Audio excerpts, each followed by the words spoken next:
This is Waga. Welcome to the channel. As always, like and subscribe and also share the video. This video that you're about to watch was part of a longer video, and so I had decided to split it in two, as I said in the last video, and you can continue from where we left off last time. So we're representing empty, the initial state, loading when we're validating, failure when the login has failed, and success, the opposite of that, when everything has gone as it should be. And now we should look at, I'm guessing, event. So we go to event, and yeah, so the events are going to be email changed, password has changed, and the credential, the button has been pressed, has hit the button. There's going to be a button to log in where the user has hit that. So yeah, of course this borrows from an immutable class, and I think I've talked about immutability. Immutable, I'm not going to do that.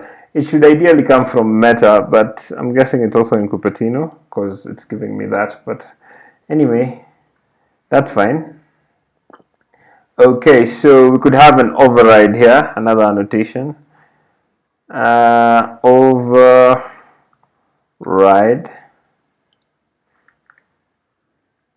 And that's also in Cupertino. Okay, we could say list. Remember, this is equitable. I've talked about that, I believe. Get props. So after a while around the rodeo, when you're doing block, you get used to the various patterns. So we don't have to go over why all that is, but that has to do with equitable and the fact that that has referential comparisons, right? I think we're all on board on that. And basically, this is what we're going to be comparing. So for that, we're going to create the email changed, which will extend this login event. So the first class, the email change, this notifies the block when the user has changed the email. So when the user changes the email types, this is what is going to fire off. So it's going to tell the block that. Remember, the block is basically the brain that joins everything together, that joins the event and the state. Email change, this extends. This extends the login event. I want to say a few things about inheritance and mixins, but I'm guessing I think I've talked about a lot about inheritance in one of my other series. If you're really interested in inheritance and mixins, it's probably one of the ones with the provider, either the color matching game or the one with the, I think, yeah, you could look at the color matching game where you would see how that works. So, which is also a plug for another one of my series. You could check them out. Yeah, let's continue with this though. Times, as I was saying, basically just means that it inherits from the class. If you would like to share behavior between, but it can only be one-to-one, right? So if you'd like to share behavior between more than one, you could use mix-ins. I think I talk about them in another one of my series, which you should check out, is the Flutter color matching game. It's one of the, I think it's the first thing I did. So that one it's a lot easier, and it explains the concept a bit better and at length, rather. So let's continue with this. We could create an instance variable. We could say final string email, like so. And of course, to take care of this, we come here and we hit Command N, and we create a constructor, and we hit OK, and we do this, and we make sure it's always called by hitting required from the meta, or I'm guessing Cupertino also has it. Yeah, package And after that, we override so that we can compare emails. So we could come here and copy this, and like so. We could come here, copy this, like so. Come here, do this, and we add the email. Now, depending on whether we want to log this on our BLoC delegate, I've talked about BLoC delegate a lot, but we will get to it.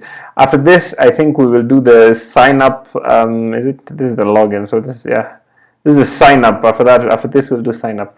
Probably should have done sign up first because you do sign up before you log in.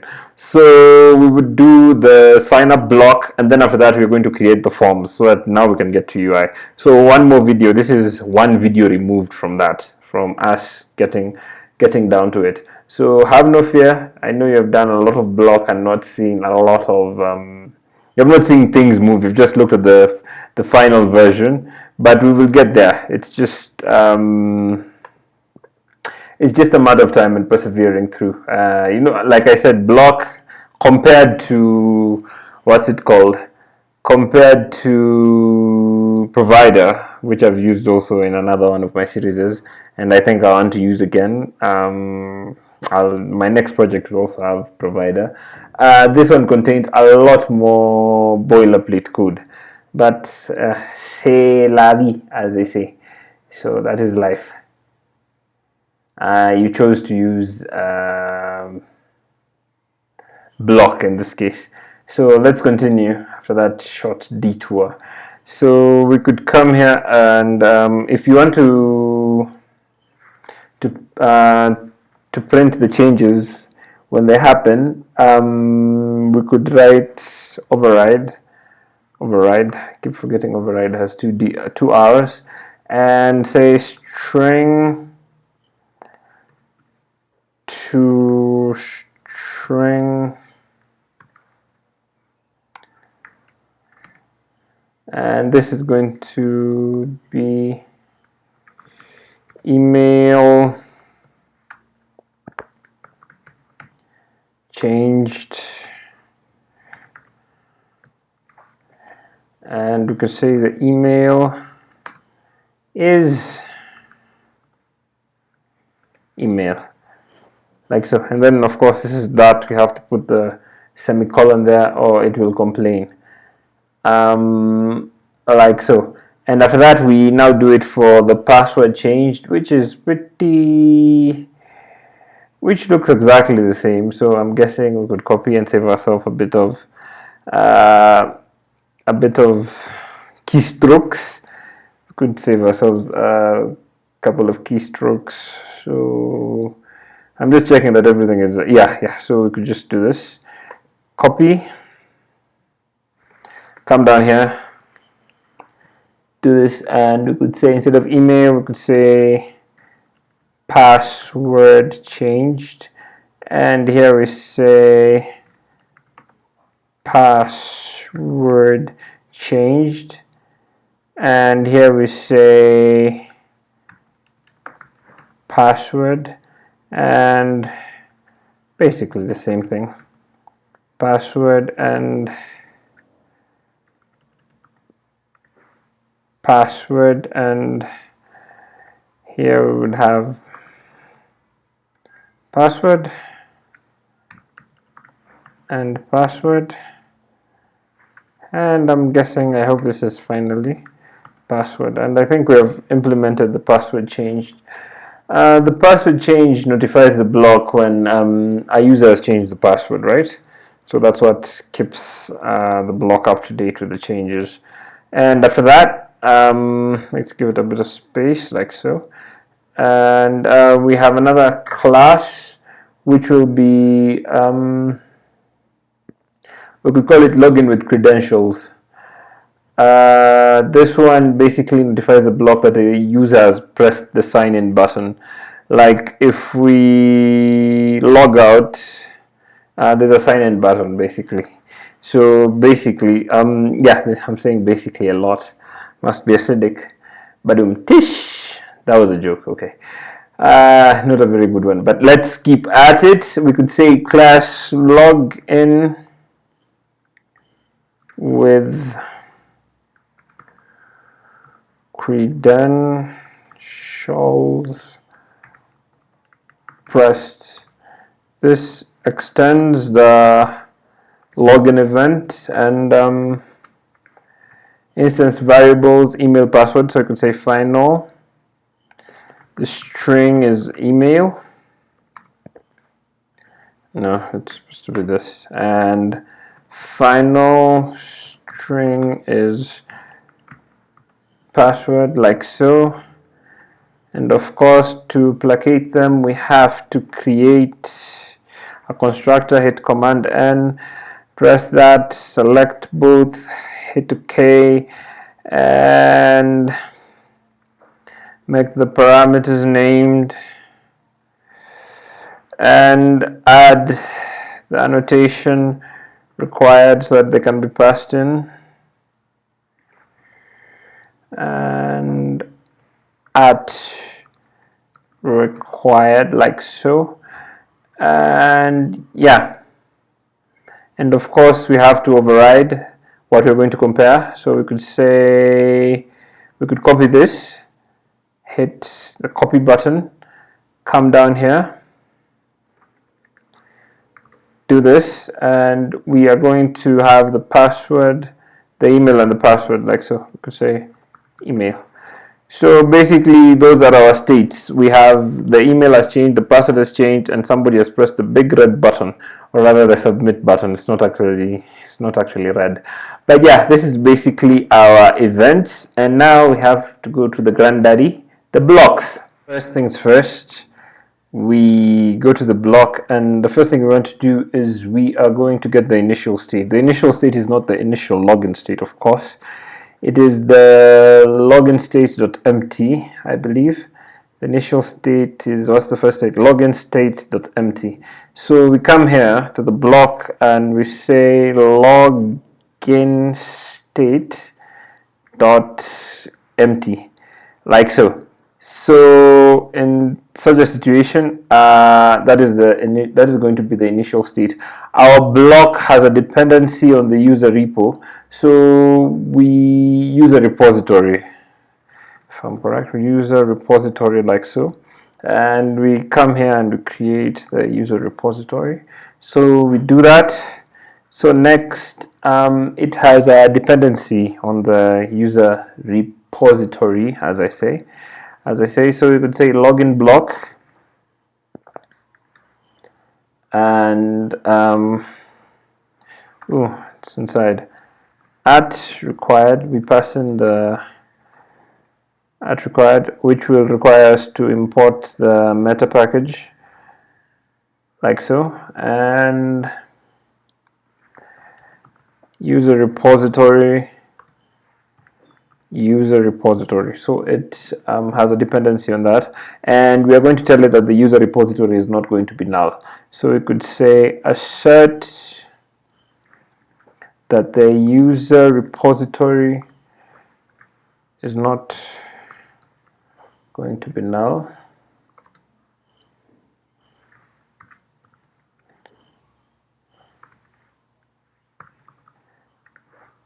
I think we've done that before, so we're just doing it again. We did it in the authentication block, and I explained it a bit. So yeah, you can go there and have a look and come back about what has just happened in this code. So we have taken care of this, getting the initial state, and now we are going to have to move on to the, instead of map to events, we're going to use the transform events, which is going to use a few things from rxstat. We're going to use debounce from rxstat, right? So transform event is a method that takes an event and a function and returns a transition function and returns a stream of transitions. Basically, the event, of course, is a stream, right? So like this stream.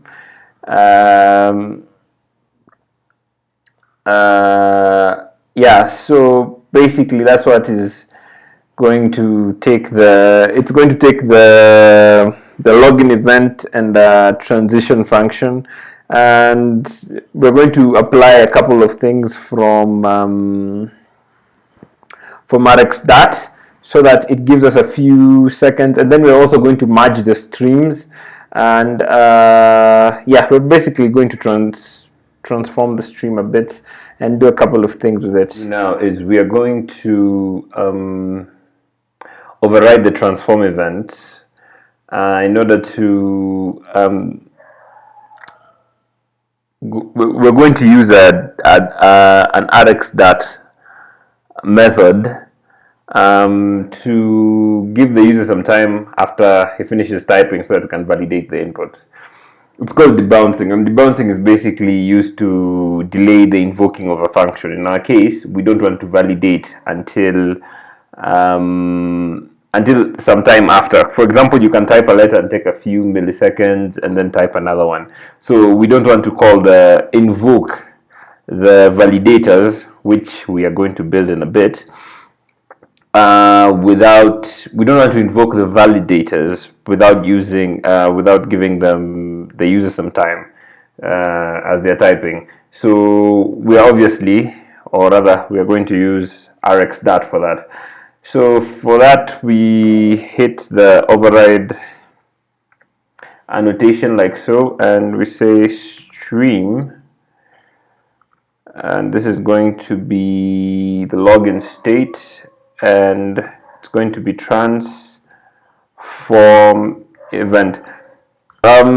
This part has really been changed. I was just looking at the documentation. Actually, this is the main part of it that has changed.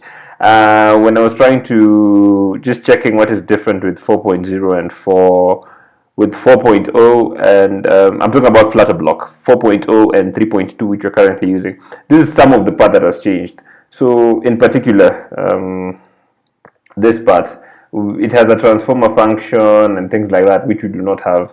I think the function is called transformer function now. But yeah, we're going to, at the end of all this, we're going to migrate it, so we're going to see the difference. So here we say stream, and it's going to take in the login event, and I think we need to do a bit of importation. What's a transform event? What seems to be the matter? We could have events here, and login state. Let me just check what seems to be the matter. There's no problem really. We just need to keep typing and complete it. I was just confirming with the documentation whether I'd made a mistake, but everything is fine. So let's just keep at it, and we could say here login state and add a function. Like I was saying, this function has probably been renamed into transformer function or something like that. When we get to the end, we will have a look and confirm, and after that we pass in the next. Remember, all code is essentially going to be rewritten, so never memorize it. Yeah, so let's go, and after that we get we'll have two streams. One will be the non-debounce stream, and this is going to be events.where and event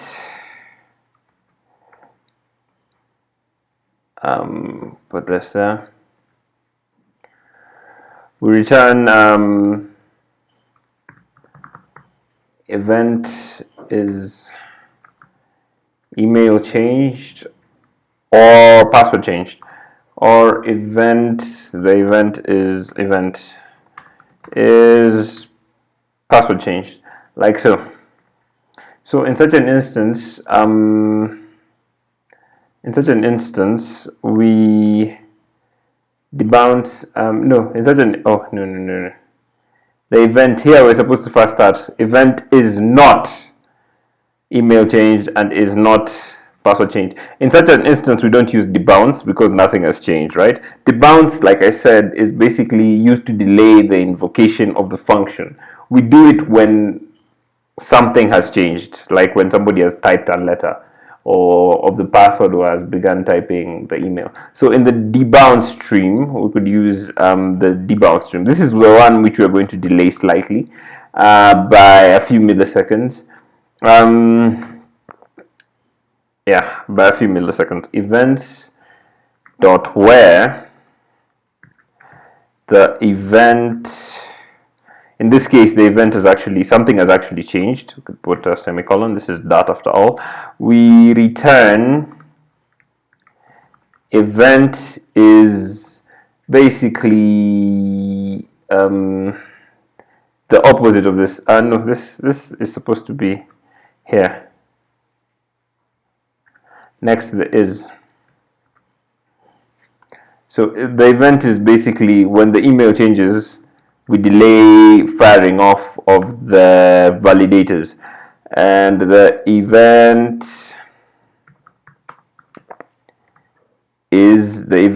is password change. So in either of these cases, if either of this happens, what you do, you dot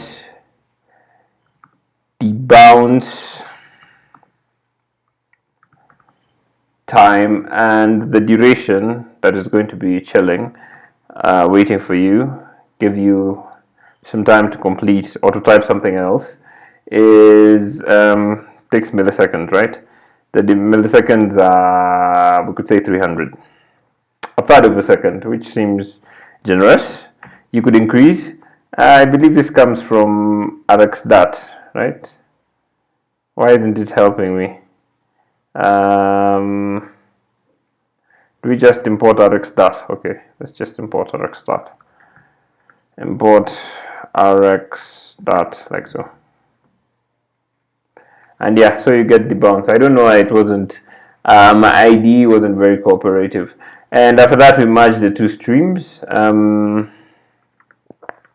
After that, we return super.transform events, and it will take the non-debounce stream, which is going to be merged with the debounce stream, and we're going to hit next, and we're going to do this. So basically what this does is we give the guy a few seconds. Like if he types one character, we don't immediately validate it. We wait until 3 seconds, no, a third of a second passes before validating it.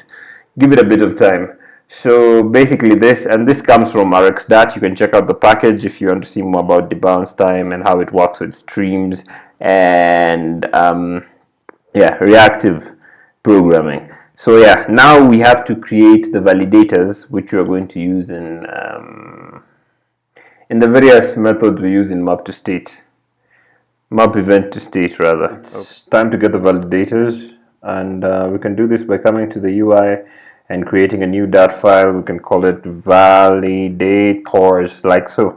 Hit OK, and it's going to use regex. So class validators like so, and we could have a static method. We could say static final reg exp, and we call it the one that will recognize the email reg ex small e small x equal regex, and in it I'm just going to type the string, and it's going to be r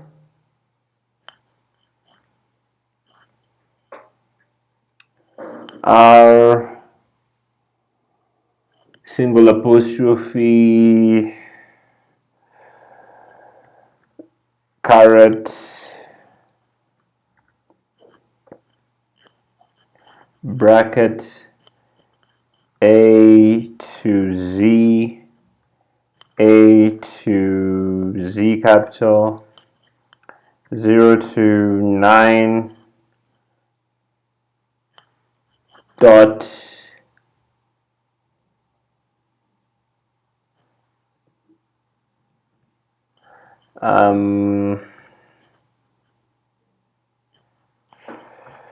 octothorpe $, percent, ampersand,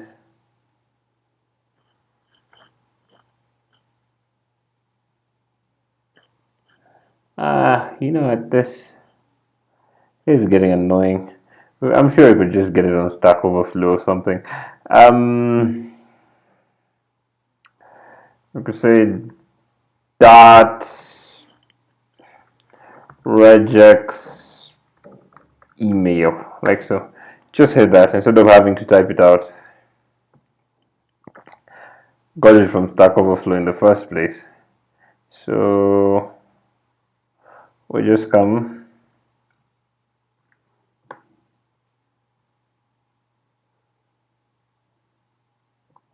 and copy it like this, copy, and we can just come here and we can delete this. Let's delete this, and we can hit this. God, what in God's name? Let's put an R at the beginning.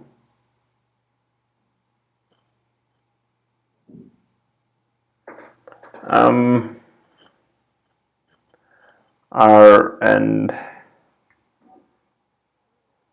okay, and put this here like so. Oh, what seems to be the problem? You know, the best thing to do is just because there's an example just like this in what's it called, in the dots in the Flutter in the BLoC documentation. We should just go and get it there. So we should come here and say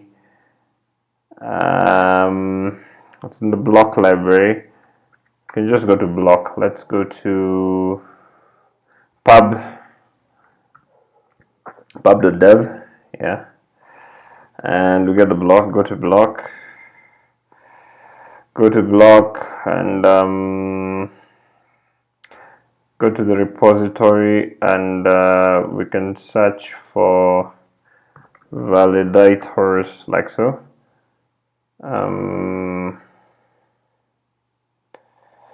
Validators. Actually, this is basically it. So you can just go to the BLoC and get the validators, and it's exactly the same. So we could actually save ourselves a lot of time by just copying all this, and then we can explain the code. Because this is not a regex class, right? So we're here to do with BLoC, and you could import the my timer. Just a second. Yeah, you could just import a package that does this, but basically this will check that the email, and we have methods called is valid email, which will take in an email and return whether it has a match or not, and the same will do the same for password. So basically this is what we want, so we'll just get the validators. We can get them from BLoC. You can either get them from the GitHub repository for this project, which I will post when it's done, and or you can just do what I did, go to BLoC, the BLoC GitHub, and search for validators, and you will get this. So this is basically the code, or if you want to enter it by hand, go ahead. Of course, remember there are tildes here, and just look at it. I'm going to give you a few seconds if you want to do it like that. And then we're going to go back to finishing up on our BLoC. Back on our login block, it's time to add logic to the madness.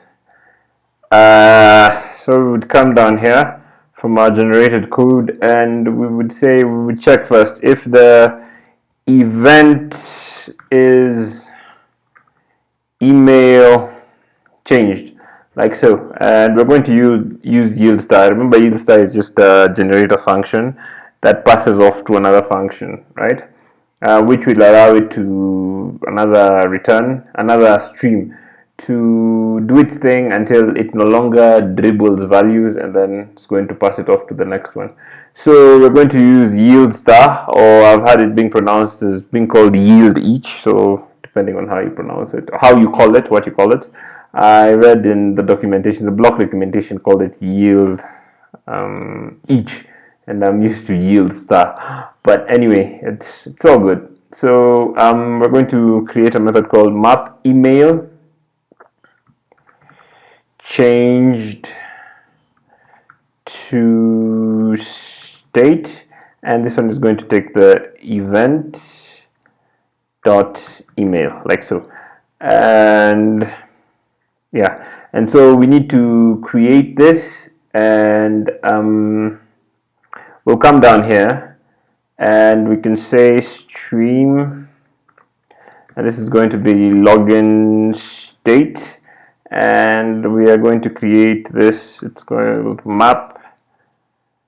Why isn't, I really dislike it when particularly when you're doing BLoC and you're creating this method, the IDE plays dumb, like it's never seen it. So you have to type the whole thing, and the names are ridiculous.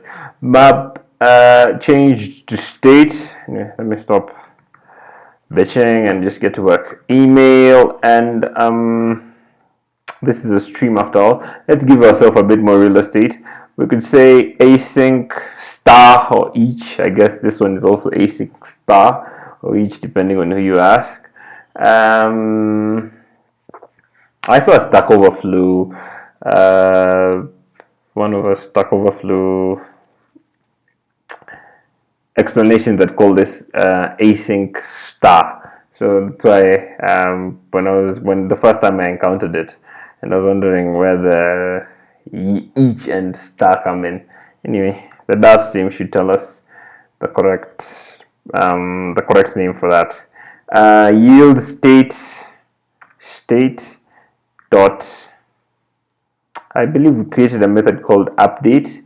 If we go back to our state, is it update? It's empty, it's loading, it's failure. These ones were to help us. So yeah, update. It takes in, yeah, is password and is email valid and is password valid. So that's basically what we're doing. State.update, and it is going to take is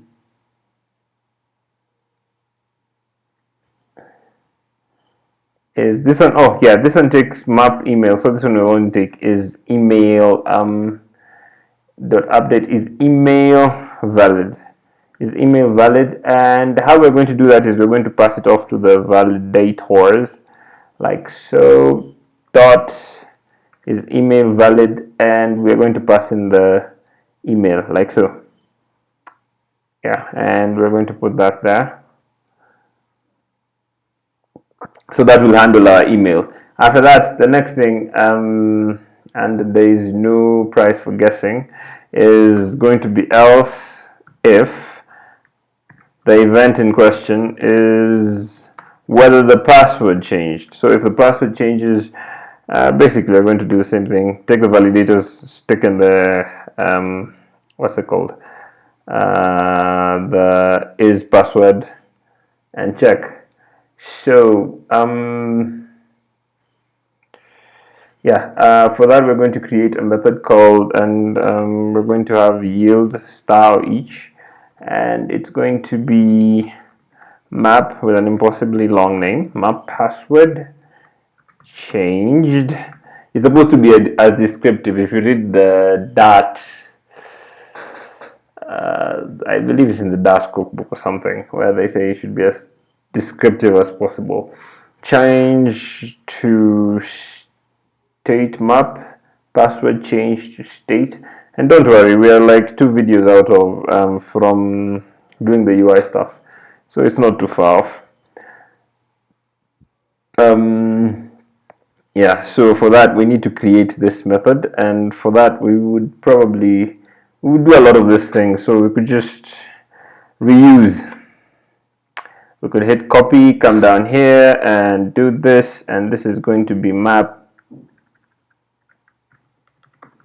password change, and it's going to take a string of type password like so, and we are going to pass in the password, and is valid is going to be is valid password, no prizes for guessing, and basically that. Yeah, so we have the email, the password, and the next we would check if the big red button has been pressed. It's not actually red, but yeah. Else if the event is going to have a very long and terrible name. Login with credentials pressed, like so, and we are going to create a yield each or star with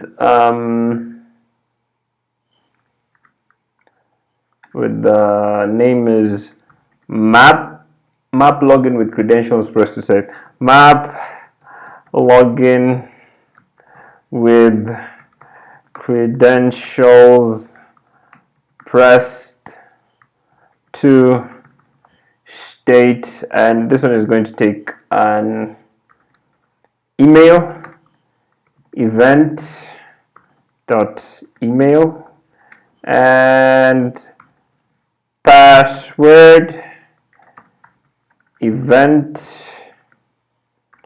dot password, like so. So, and going to put a semicolon at the end there, and now the thing that is left here, I believe, is to create this map all this to all that. So we would say here stream, it's not like the others, login state, and this is going to be map login with credentials pressed to state, and we are going to do that, and we're going to have an async star or each, as we have been informed. And this one is going to take two things. It's going to take an email and a password, both of them strings, email, comma, and string password, comma, like so. And after that, we're going to come here to async, and we're going to yield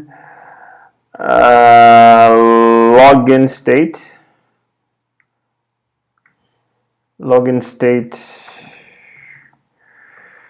dot loading, like so.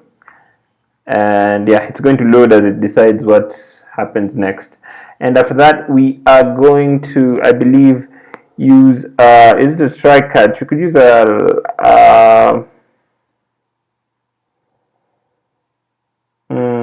we could use a try catch block. Yeah, we'll just use a try catch block. I was looking at an option that had a fancier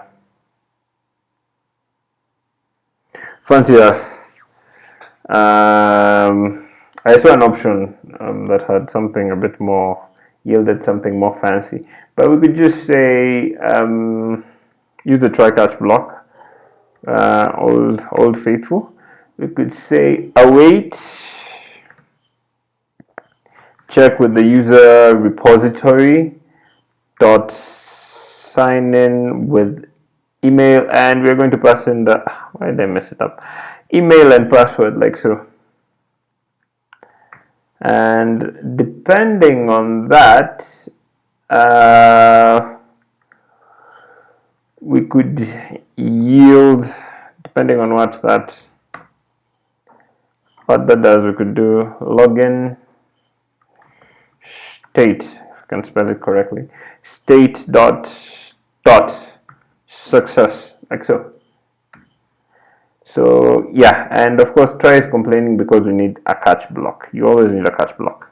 So catch, and nothing really, just an underscore, and that is if things didn't go well, we could have the login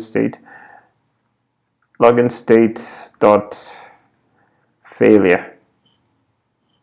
And remember, these are the things that we actually, if you come to the state, where is it?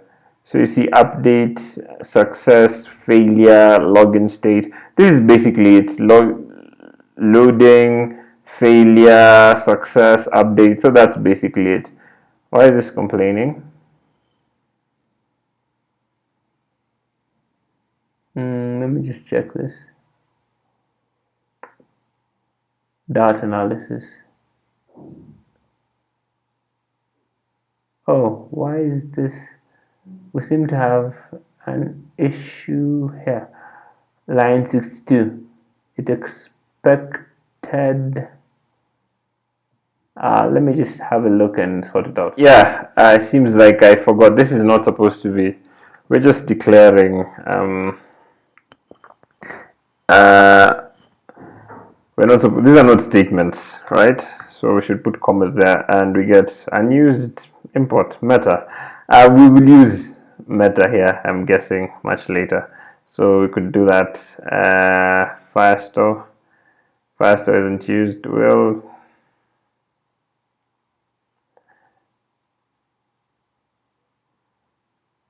yeah, I'm guessing this function is of return type, but let me just read this. Doesn't end with a return statement. Okay, let me just have a look at that. User repository. Let me just look at it on the fly. Maybe as when you're typing and you're not checking, you may make a couple of mistakes here and there.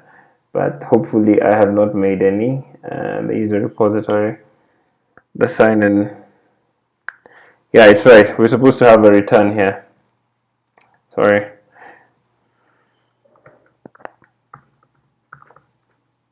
Like so. Yep.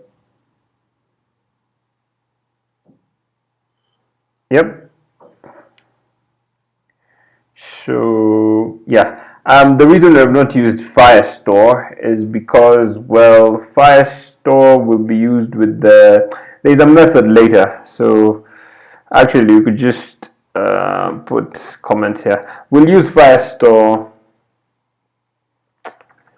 Or we could just leave it. We'll use Firestore when you're setting up the profile, which is a few videos off. Anyway, after logging through, I think we're done with the login block. And now we move on yet to another block, the sign up block. But at the sign up block, it's going to be a lot of code reuse, and we can now head to the main.data and hook everything up and see our app live. So yeah, so that's basically it. We've cleared a few errors, and we have sorted out the various blocks around, and we can now move on to the next one. Thank you for watching. Leave a like button, and I will see you in the next video.